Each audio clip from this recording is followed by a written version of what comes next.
Bonjour et bienvenue. Dans cette vidéo, nous allons aborder une autre façon de faire du revenu management en se concentrant sur les prix, avec un axe de lecture qui va être sympa, demande et offre. Donc il convient de recontextualiser la définition du revenu management, qui est de vendre le bon produit au bon moment, au bon client, au bon prix, au bon canal. Et aujourd'hui, comment est constitué le revenu management? Il est constitué autour finalement d'une gestion de la demande, donc uniquement une partie de la définition, à savoir le bon moment, le bon client et intrinsèquement le bon canal pour pouvoir influencer le bon prix. Et absent finalement dans cette définition métier, la partie bon produit. Or, avant tout, on vend un service, on vend un actif hôtelier qui est présent, qui est bien localisé. Et donc, il convient de reposer cette définition. En rentrant un peu plus profondément sur la gestion de la demande, qu'on peut nuancer par niveau, le premier point étant évidemment le bon moment. Donc pour se faire ça, je vous invite à vous référer sur cette vidéo qu'on a largement abordée sur le pick-up, où justement aujourd'hui le bon moment est traduit pour faire le prix, c'est-à-dire c'est le pace, c'est le pick-up, l'analyse du lead time, est-ce que je suis en avance ou en retard. Finalement, c'est la lecture du temps. Et aujourd'hui, c'est cette lecture du temps qui définit le prix. Après, on monte d'un autre niveau, c'est dans la gestion des bons canaux. Donc aujourd'hui, c'est ce qu'on appelle la gestion des RML, des revenus management level, ou dit différemment les classes de revenus, les yield classes. Et en gros, c'est comment je trie, parce que c'est comme ça que la définition du yield, je trie mes clients du moins contributif au plus contributif. Donc c'est comme ça qu'est gérée la notion de canal. C'est comme ça qu'on peut économiser des commissions en réduisant certains coûts de distribution. Donc ça, aujourd'hui, c'est les deux premiers paliers de la gestion de la demande. Et dans la continuité de la gestion par la demande, bien évidemment, le bon client. Là, on rentre vraiment dans le niveau initié, c'est-à-dire j'analyse mes origines de clientèle, les nationalités, leurs motifs d'achat, est-ce que c'est pour affaires, pour loisirs, et somme de tous ces éléments d'analyse, j'adapte bien évidemment ma distribution, mon marketing, mon site internet, tous mes éléments de communication pour me donner le plus de chances de toucher ce prospect. Là, nous venons de balayer les trois grandes thématiques de la définition du revenu management qui sont aujourd'hui pratiquées pour constituer du prix. Donc, dans la gestion de la demande, évidemment, il y a la notion de bon prix. Aujourd'hui, les revenus managers définissent du prix. Mais si on s'y penche réellement, par les trois variables que j'ai expliquées précédemment, ce n'est que du test empirique. En gros, il s'agit de tester une élasticité, une résistance à la demande sur un client et c'est quand même relativement décorrélé du produit. Et donc, les établissements qui ont une capacité ou les revenus managers à faire ce qu'on appelle donc du forecast, à identifier une contrainte, cette contrainte qui permet d'identifier une résistance à la demande, et est-ce que cette résistance est plus ou moins marquée? C'est ce qu'on appelle l'élasticité prix. Elle est plus ou moins forte, et donc je peux tester plus ou moins mes prix. Alors pour pouvoir illustrer justement les limites du pricing tel qu'il est opéré sur la gestion de la demande, on a essayé de le schématiser, où vous voyez dans les abscisses le temps, et dans les ordonnées l'injonction de la demande. Okay, dans ces deux intervalles, bien évidemment, le remplissage de l'hôtel suit quelque chose de cohérent dans le temps. Maintenant, projetons-nous sur un exemple. Imaginez justement un hôtel qui se remplit de manière saisonnière sur un segment loisir, imaginons que ça soit ces samedis, qui se remplissent là, de manière oscillée. Par contre, l'hôtelier en question, quel prix il va pratiquer pour remplir ces samedis? Et c'est là où l'imaginaire, le test empirique a ses limites.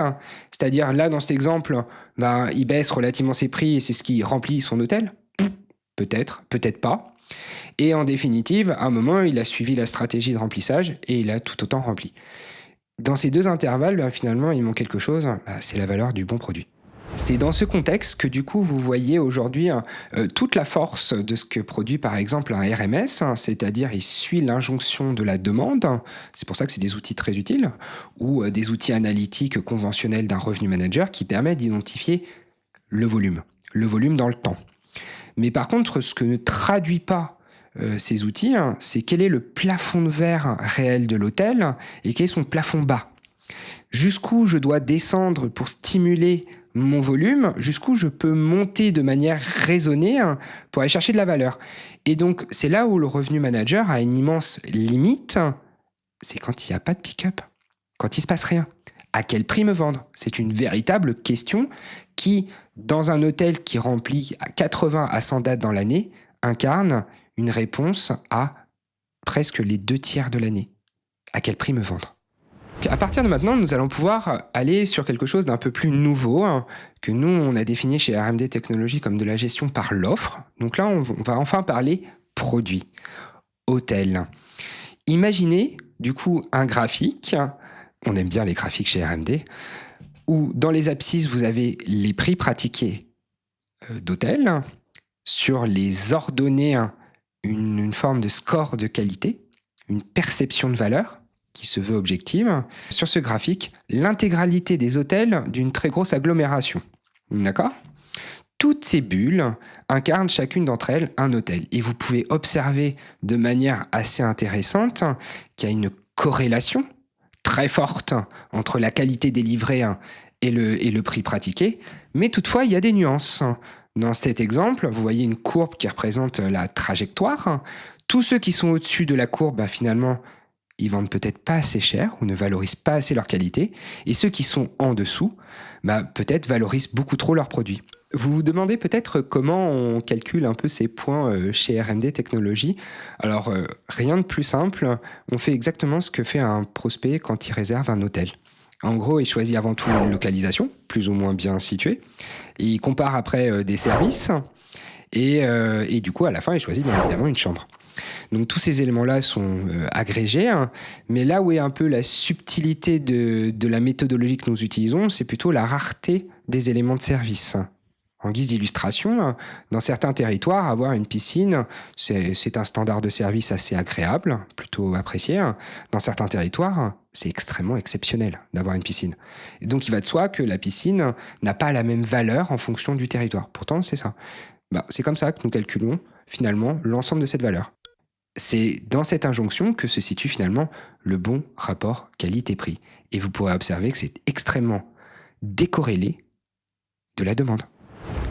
Alors il convenait bien sûr d'illustrer notre propos. Donc vous êtes dans le même territoire, peu ou prou la même géographie. Vous avez donc sur ces 2 visuels, 2 hôtels, 3 étoiles qui ont seulement 4 € d'écart de prix. Par contre, de manière objective, il y a presque 12% de différentiel de valeur.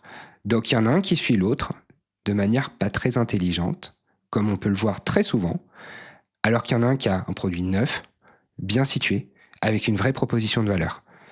Où est l'intérêt de le suivre 4 € moins cher alors qu'il a 12% de valeur supplémentaire? Bonne question. Pour conclure, vous l'aurez compris, aujourd'hui le revenu management est géré d'une certaine manière autour de cette gestion de la demande. En ouvrant un tout petit peu les écoutilles, on peut se donner un autre champ applicatif, beaucoup plus large, beaucoup plus riche, et qui ne fait que gagner, et surtout de mettre en avant et au centre l'hôtel. Et n'oubliez pas, un hôtel c'est un service a de la valeur, et la valeur ça a un prix.